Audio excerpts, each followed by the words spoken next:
Idol, ano nangyari dyan? Ba't binaak? Ito. Yan o. Alam nyo ba ano to? Ano yan? Needle bearing to. So, needle bearing dito.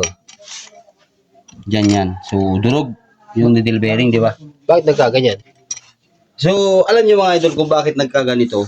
Madalas nasisira sa mga needle bearing. Lalo na sa mga naka CT125, CT150, Boxer 135, NS160, NS150.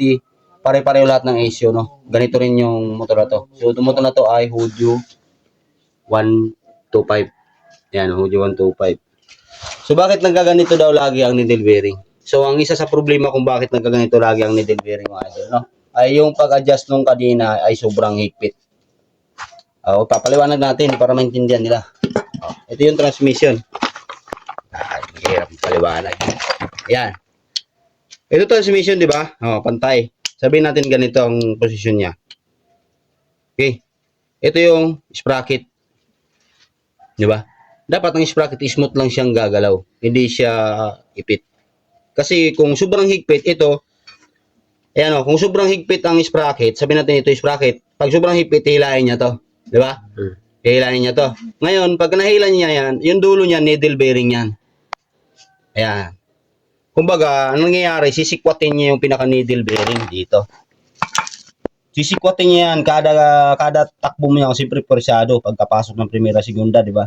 Sisikwatin yan hanggat sa masira niya yung needle bearing. Yan. Ganyan ang nangyari. Di ba? Ngayon, siyempre pag sira ang needle bearing, pati shafting mo. Ubos din. Shafting. Kasi nga, nung naramdaman dapat na medyo mahina pa ang tunog niya, ito kasi ngaw-ngaw ang tunog nito una. Pag yung durog na yung needle bearing, wala pa sanang tama ito. Ngayon, ginamit ng ginamit, siyempre wala naman ding idea yung may-ari kung anong nangyari sa motor niya, di ba? Kaya ganito ang nangyari, kinalabasan. Sobrang laki nung tama. Tsaka, needle bearing. Yan, so sana doon sa iba, ingat-ingat kayo sa paghigpit ng kadena. Akala nyo lang mga idol, no? Sa paghigpit pala ng kadena, doon nyo makikita kung doon nyo pala malalaman kung ano yung nagiging problema pag sobrang higpit ng kadena at sobrang luwag. Kaya dapat pa ng higpit, tama lang. Tama lang yung higpit, tama lang yung luwag. Hindi rin pwedeng sobrang luwag kasi lumalabas naman sa sprocket yon.